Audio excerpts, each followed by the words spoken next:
every day matters. And so a little review from what we've been doing before. Last week we went over the introduction of biblical productivity. And biblical productivity begins with understanding our own limitations and sinfulness. It is God-oriented, loving God, and it is also other-oriented, loving others, and it's also kingdom-oriented. And so what is productivity exactly? A simple definition is to be free when you're scheduled to be free, and to work when you're scheduled to work. It's doing all we can for the sake of Christ and his kingdom, right? We want to live our life and make it count. And all of us have one life to live here on earth. And we want to make every moment productive for God's kingdom. We want to bear much fruit so that when we come before him, we will hear those words, "Well done, good and faithful servant." And so every day matters. That's the title of this series, and this has a double meaning. Actually, it has two meanings. The first meaning is every day matters in the sense that every day is important. Every day is significant, and not only that, but the every day matters. The ordinary things that we do every day are what make who we are.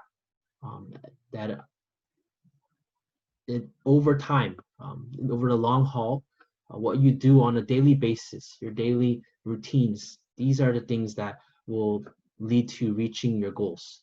And so that's what we mean by everyday matters. And then now we are on part 2, which is looking at the perspective or the guiding texts. And today we're going to look at the book of Proverbs and Ecclesiastes. So if you have your Bibles, try to find the passages with us. We'll be going through a couple of passages. But Proverbs and Ecclesiastes, they were written by Solomon, the great and wise king. And they are considered wisdom literature. And as it is a wisdom literature, it's not meant to be read in the same way as all the books in the other books in the Bible. And what I mean by this is,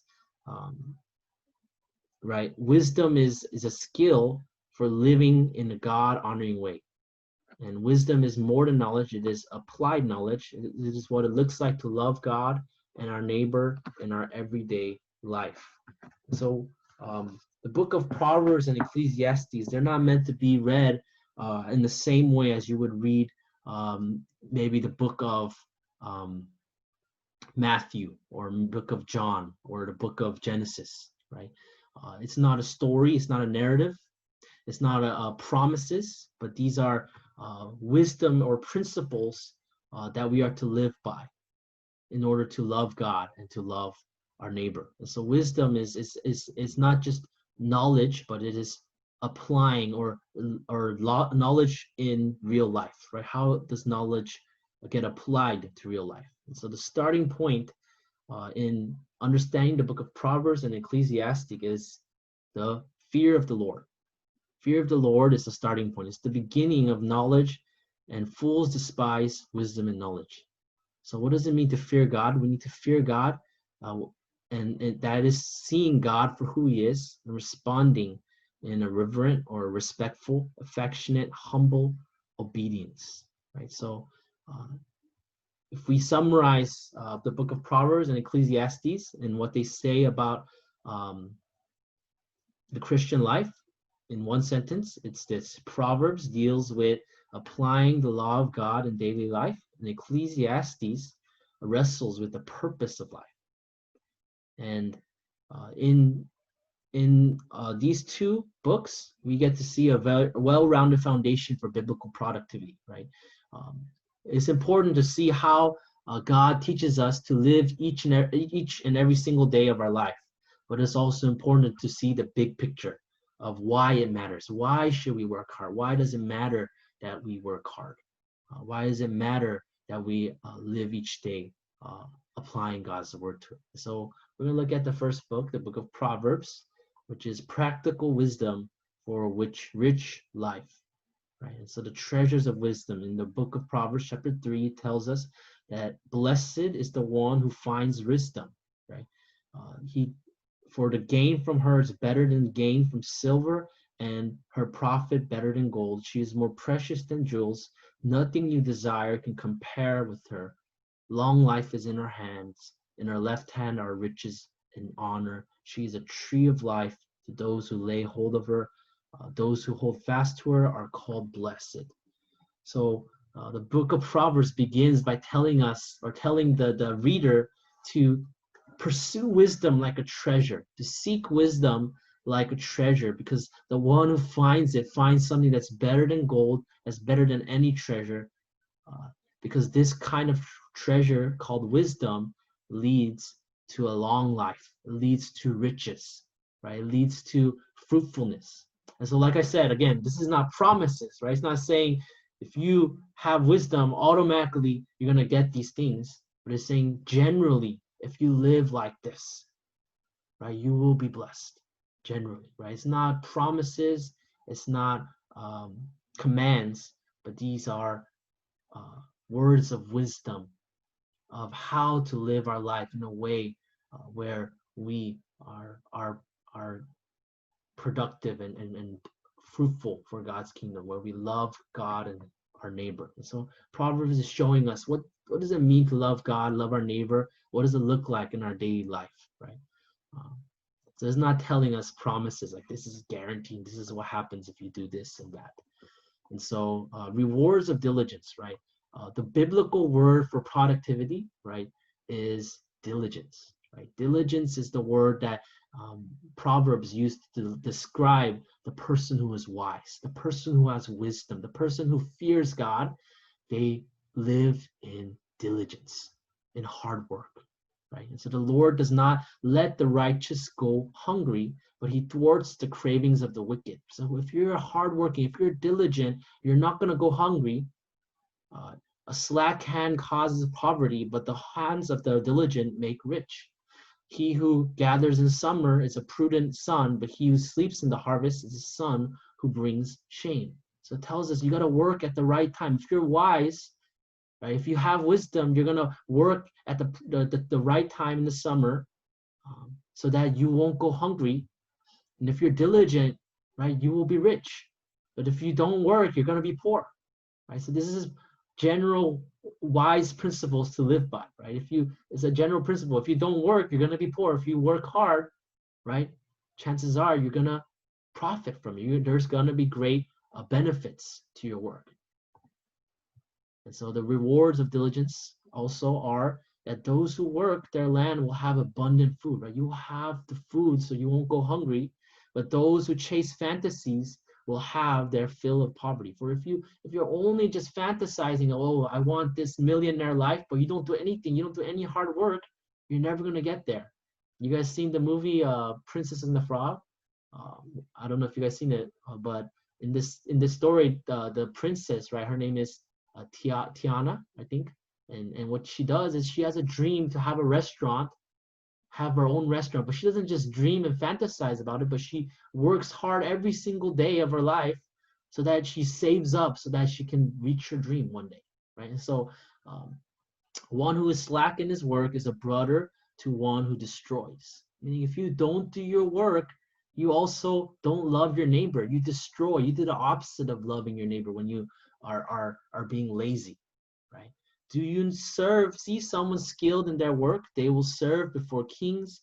They will serve before officials of low rank. For example, imagine if you're working in a hospital, right? Imagine if you're working in a hospital and you're like, oh, I'm too lazy to change my mask and my gloves. And then what happens is you get the other patient infected because you don't clean you don't get new mask, new gloves, you don't wash your hands properly, and you end up hurting the other person. You get them sick even more. And so actually when we're lazy, we actually destroy and we harm the people around us. And actually rewards of being hardworking is you will serve before kings. You will uh, be right. You will be able to succeed. And so as Christians, right, those who are to walk in God's wisdom, we are called to excellence in everything that we do. We have to be skilled. We're not just supposed to do good enough, but we do our hardest so that one day we can even serve before kings and queens. We can be people of great influence. So work hard now when you're in high school, when you're in junior high, because in the future, you'll be able to do even bigger things for God's kingdom. Right? It's the work of noble character, the women of noble character. So the book of Proverbs is 31 chapters, and the last chapter ends with describing this woman, this noble woman. This is the woman that, the Proverbs in chapter 31, a mother is telling her son, this is the kind of wife you got to find. And this is what it describes her as. It says she works with her eager hands. She's eager to work. She gets up while it's still night. She provides food for her family. She sets about her work vigorously. Her arms are strong for her tasks. She sees that her trading is profitable. Her lamp does not go out at night. She opens her arms to the poor, extends her hands to the needy. She makes linen garments and sells them. She is clothed with strength and dignity. She speaks with wisdom, and faithful instruction is on her tongue. She watches over the affairs of the household and does not eat the bread of idleness. Charm is deceptive and beauty is fleeting, but a woman who fears the Lord is to be praised. You see again, the book of Proverbs begins the same way it ends. It began, right? It ends the same way it began. That you need to fear the Lord. The beginning of wisdom is to fear God. Right? If you want to be wise, if you want to know the right way to live, you need to first fear God. And that kind of woman is better than a woman who is just beautiful on the outside. Right? A woman who fears God is a woman who works hard, who's diligent. It says, honor her for all that her hands have done, and let her works bring her praise at the city gates. So all you sisters out there, right?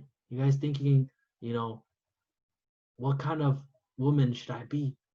Look at Proverbs chapter 31 and seek to become this kind of woman. And all you brothers out there, don't just, find a wife and someone who just looks beautiful, but look at, is she a diligent person? Is she someone who's wise? Is she someone who loves God and loves others? Right? And that's the kind of woman you guys should marry. All right. And so wisdom of planning ahead. So the Proverbs doesn't just tell us to work hard, and there's great benefits and rewards to working hard. Like I said, these are not promises, but these are principles to live by. It doesn't mean just because you work hard, everything's going to work out. Some people work really hard and life throws unexpected turns at them, right? And so these are wisdom principles. These are how we live to love God and what does it look like in daily life. And so it doesn't just tell us to work hard, but it also tells us the wisdom of planning ahead, right? You guys know these great artifacts, these great buildings and great ships and space shuttles that humans have created. There's no way you would be able to create those things without a blueprint, without a plan first. People don't just wake up one day and say, I'm going to build the next Empire State Building. No, they come up with a blueprint. They come with all the measurements, and they plan out exactly the materials and dimensions and all the things that they will need to get their job accomplished. And so that is a lesson for us, right? The plans of the diligent lead to profit, as surely as haste leads to poverty, right? It tells us to plan. The Bible tells us planning is a good thing, right? Sometimes we think that as Christians, we got to live by faith. And by what it means to live by faith means we don't make any plans in our life, right? It doesn't matter about planning for your future. As Christians, we're called to live by faith. Simply trust God, not make any plans, and that's not what the Bible means by living by faith. The Bible says that Christians should plan. They should plan, because when you plan, it leads to profit. Put your outdoor work in order. Get your fields ready. After that, build your house. It's saying know the right order of doing things. Right? You can't just go from, if you have a dream to become an astronaut, you don't just go from high school to becoming an astronaut. You need a plan. You need to know exactly, these are the subjects I need to study. These are the classes I need to take. These are the schools I need to get into. These are the programs and, companies that I need to get into. So maybe one day I will be able to go to outer space. Right? So you got to put If you want to build a house, you got to get everything else in order first. Where there is no oxen, the manger is empty, but from the strength of the ox comes abundant harvest. So what this is saying is we need to make investments, right? If you want to do something great in the future, you need to make investments now. You need, to buy an ox is very expensive, but actually having an ox allows you to do more things, right? To have a bigger harvest. And so make investments, right? And so we need to know how to plan as Christians, and not just talking, but doing. It's not just about planning, but it's also doing what you're going to plan. Those who work their land will have abundant food, but those who chase fantasies have no sense. All hard work brings a profit, but mere talk leads only to poverty. Because the Bible doesn't just say plan things, but also tells you to do, to walk the talk, right? Do what you plan. And finally, the Bible tells us in Proverbs to trust God. Right? At the end of the day, we can have all the right plans and everything together, but it's ultimately God who grants success. And as Christians, we need to realize that we are not ultimate, right? We are not the master of our fate. But ultimately, even our plans, we need to entrust to God. That even if we do everything perfectly, we might not get into that medical school we wanted to. Right? Even if we get everything, we followed all the plans, we got straight A's and we did all these things. God might not let you go into that school you wanted to, because He has different plans for you that you don't know about, the plans that are better for you. And so commit to the Lord whatever you do, and He will establish your plans. In your heart, humans, in their hearts, humans plan their course, but the Lord establishes their steps. Trust in the Lord with all your heart. Lean not on your own understanding. In all your ways, submit to Him, and He will make your path straight. Do not boast about tomorrow, for you do not know what a day may bring. You don't even know if you're going to be promised tomorrow. So live each day like it matters, and live each day committing it to the Lord. Right? Who knows? You might get in a car accident. You might not even graduate high school. I'm not saying that you will, but we don't know. Life is unexpected. You're not promised tomorrow. Right? There's crazy things that happen in the world. In Lebanon, there was that explosion. Did any of those people in that building who perished, did they know what was going to happen? No, nobody knew. Life is unexpected. And so we need to trust in God. We need to entrust our life and our plans to Him. Humans are not ultimate. The sluggard. And then finally, the Bible in Proverbs tells us two kinds of people. It tells us two characters. It compares the sluggard, the lazy person, the slow and lazy person, and it compares it to the wise person. So sluggard is the one who craves for things, but he gets nothing because his soul, while the soul is diligent, of the diligent is richly supplied. Right? The soul of the sluggard, because he doesn't do anything, he doesn't want to do anything, he doesn't get anything. The desire of the sluggard kills him, for his hands refuse labor. All day long he craves and craves, but the righteous gives and does not hold back. The sluggard does not plow in the autumn. He doesn't work at the right time he's supposed to. He will seek at the harvest and have nothing. Right? It's like all of us who cram during finals. Instead of working diligently every day to keep up with our schoolwork, we wait until the last moment to study everything. And so we don't end up getting the grade we wanted.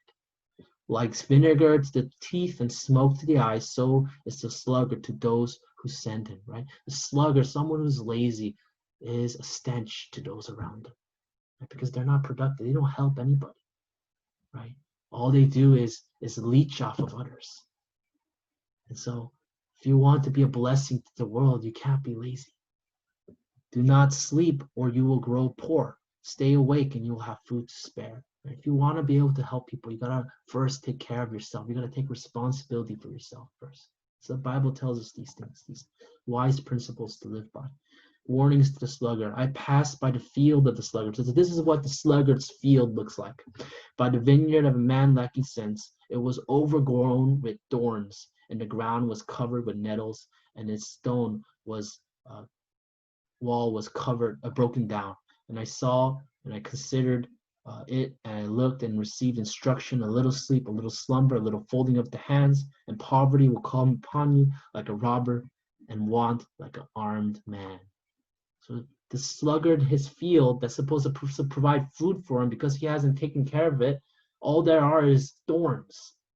And so what happens is everyone, not just the sluggard, but everyone the sluggard is responsible for taking care of, will also fall into poverty and be affected by it. He will face the consequences for his actions, but not only that, all those who are depending on this person's field for food will face the consequences of his laziness. When we don't work hard, right, we end up hurting the people who are dependent upon us to be responsible. The ridiculousness of laziness. Right? Do you see a man who is wise in his own eyes? There is no more hope for a fool than for him. The sluggard said, there is a lion on the road, there is a lion in the streets. Right? One of the key traits of a sluggard is they are prideful. They don't want to admit that they're lazy. They don't want to admit that they need to change. And they just remain, and they are wise in their own eyes. They're not humble to those who are trying to correct them in love. And not only that, all they do is make excuses, right? There is a line in the road, there is a line in the streets, instead of working. As a door turns on its hinges, so does a sluggard on his bed. The sluggard buries his hand into the dish, wears him out to bring it back to his mouth. The sluggard is wiser in his own eyes than 7 men who can answer sensibly. I want you to just imagine this picture of a man putting his hand in the food jar, but is so lazy, he's saying, it's too much work to bring it to my mouth, to bring my hand to my mouth. Can you imagine how ridiculous that looks? And the Bible is telling us in this passage, this image, illustration, to show you how foolish it is to not want to work. Right? It's like someone who doesn't even want to pull their hand out of the bag of chips because they're so lazy. So the Bible calls us, those who are wise, to instead look to the ant. Right? Lessons from ant kind. Go to the ant, you sluggard. Consider its ways and be wise. It stores its provisions in the summer. They have no commander or overseer, yet it gathers its food at the harvest. How long will you lie there, you sluggard? When will you get up from your sleep, a little slumber, a little folding of the hands to rest, and poverty will come to you like a thief, and scarcity like an armed man.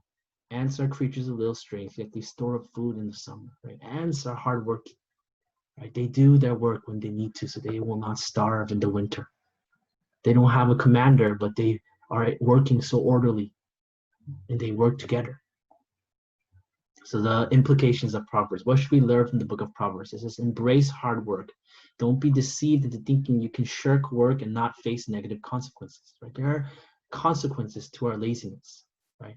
If your results are directly tied to your actions, don't make excuses. Do something. Plan ahead. Do so with keen awareness that God must provide success. Hard work is not an end in itself, but it is a way we demonstrate the fear of the Lord. Honor him with our lives. Since God knows the future, there is only so much we can plan for. We must face our limitations. So now we're going to look at the book of Ecclesiastes. Okay, I'll try to go through this one a little bit faster. But Ecclesiastes is telling us about the purpose of life. It's telling us the bigger picture, right? Proverbs was looking at everyday life. What does it look like to be wise and apply God's word to our everyday life? Ecclesiastes shows us the big picture. What is the purpose of life? And it wrestles with the limitations of human beings. So the value of diligence, it affirms, right? The Ecclesiastes agrees with the book of Proverbs. It's written by the same person, Solomon, the wise king, right? And he tells us, similar to Proverbs, the value of hard work, the value of diligence. Right? Iron is blunt. If you don't sharpen, if you have a dull axe, you're not going to be able to cut things. But if you sharpen it, right? If you're wise, you're gonna be able to succeed, right? You can use a dull axe, but no matter how hard you chop, you're not gonna be able to chop the tree down if your axe is not sharpened. And so, in the same way, those who are wise will succeed, whereas those who are lazy, those who are sloth, their house will leak, right? There are consequences. He who observes the wind will not sow. He who regards the clouds will not reap. So if you just think and you don't act, then you're never gonna uh, be rewarded. So understanding, and also Ecclesiastes teaches us to understand the seasons. There is a time for everything, right? There's a time to be born, a time to die, a time to plant, time to pluck up, a time to heal, a time to kill, a time to weep, time to laugh. So it goes on, right? And what it's basically saying is there are seasons in life. And so there are certain seasons you have to work harder than you normally would. And there are seasons where you can rest. There are seasons like this, right, during COVID, where we are to spend more time with our family. There are seasons where when you're in the middle of school, you're supposed to work really hard.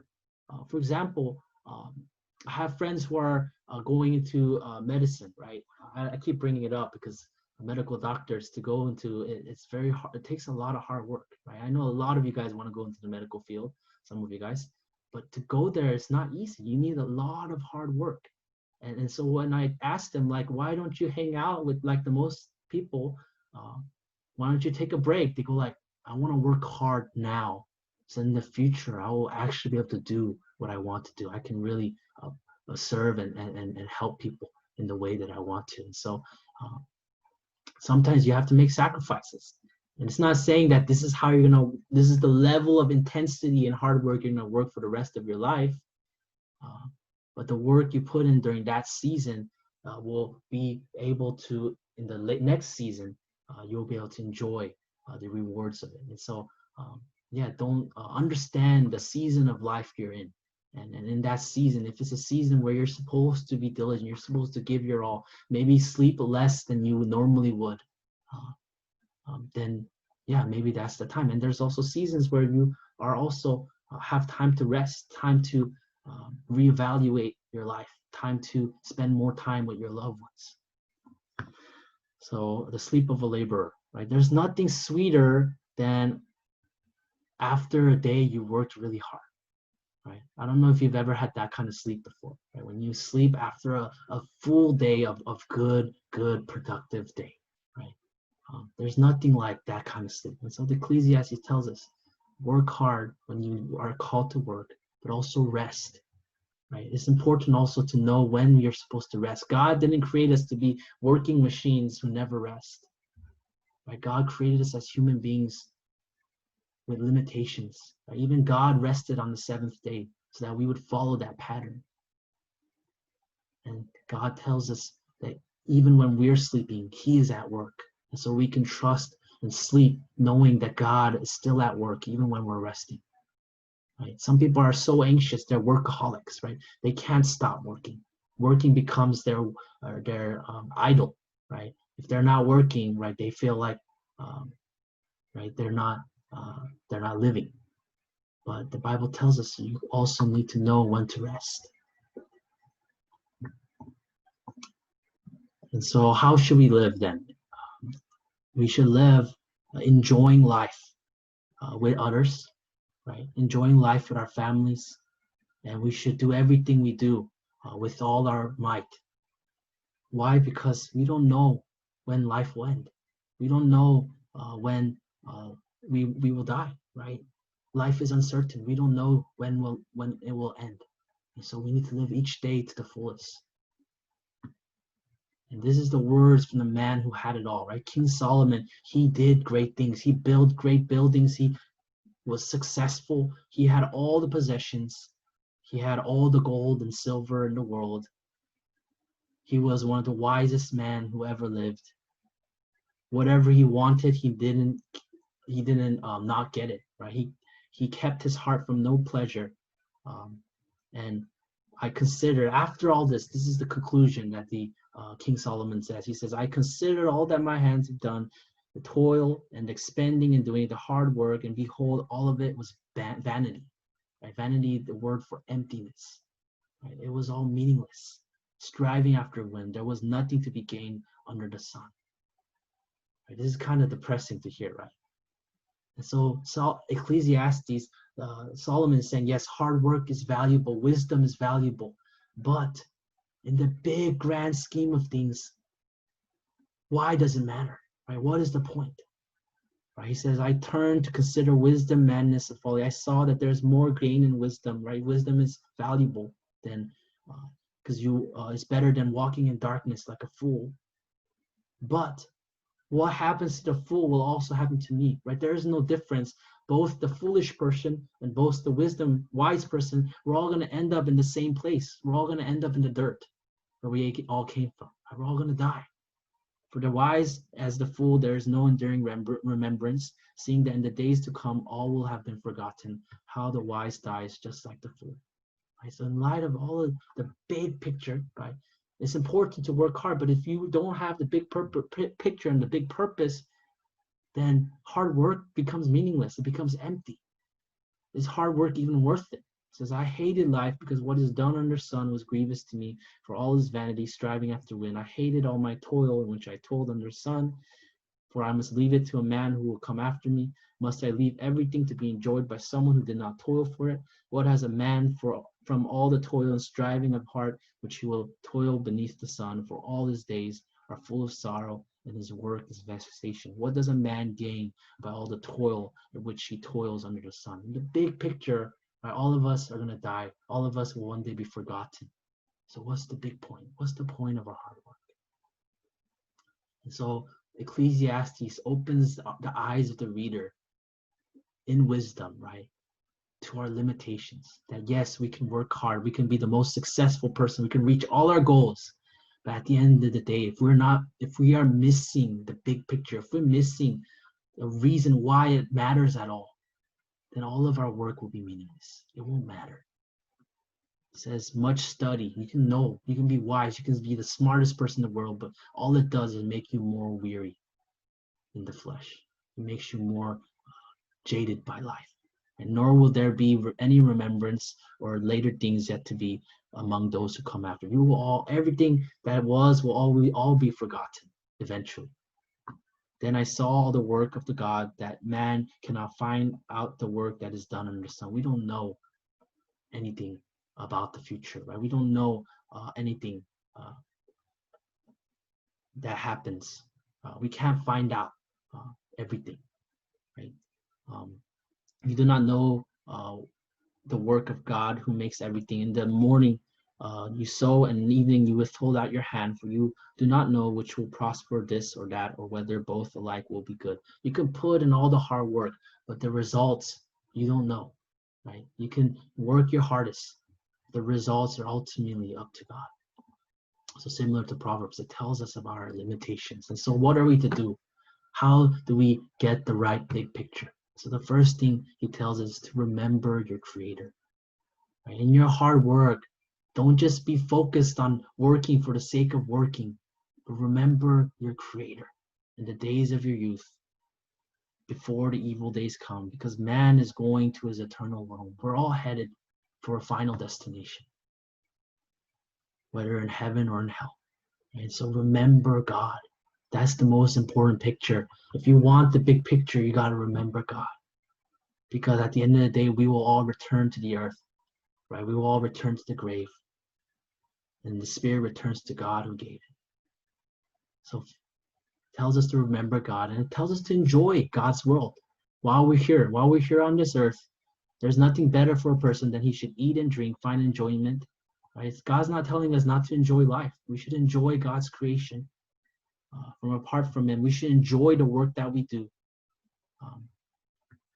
We should also enjoy and take pleasure in our work. Right? This is a gift of God to man. And also we need to enjoy life with others. Right? Life is not all about work. It's about others. It's about our family. It's about our relationships. It says one person who has no other, either son or brother, yet there is no end to his toil. His eyes are never satisfied with riches. You can have all the money in the world, and still your life will be empty if you don't have people in your life. So that he never says, whom am I toiling and depriving myself of pleasure? This also is vanity and an unhappy business. Two are better than one, because they have a good reward for their toil. For if they fall, one will lift up his fellow. But woe to the one who is alone. He falls and has not another to lift him up. Again, if two lie together, they keep warm, but how can one keep warm alone? And though a man might prevail against one who is alone, two will stand together, and three will not be broken. Right? And so we are to work and enjoy others. Don't just work for the sake of work. There's more to life than your work and your goals.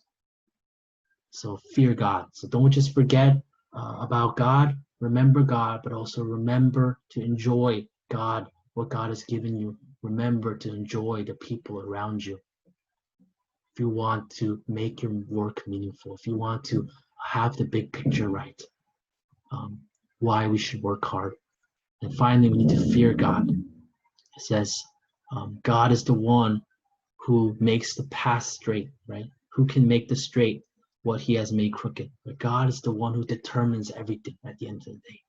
Nothing can be added to it. Nothing can be taken away. And it says, guard your steps when you go to the house of God. For God is in heaven and you are on earth. Therefore, let your words be few. But God is the one you must fear. So at the end of the day, we cannot forget the big picture. We must fear God. We must seek to obey him and please him. That's what makes our work and our life matter at the end, is that we do it for the Lord. We do it out of fear and love for him. Finally, God's sovereign judgment. It says, at the end of the matter, all has been heard. Fear God and keep the commandments, for this is the whole duty of man. For God will bring every deed into judgment with every secret thing, whether good or evil. Right? Live for the day of judgment. Right? One day God will judge the way we live, each and every one of us.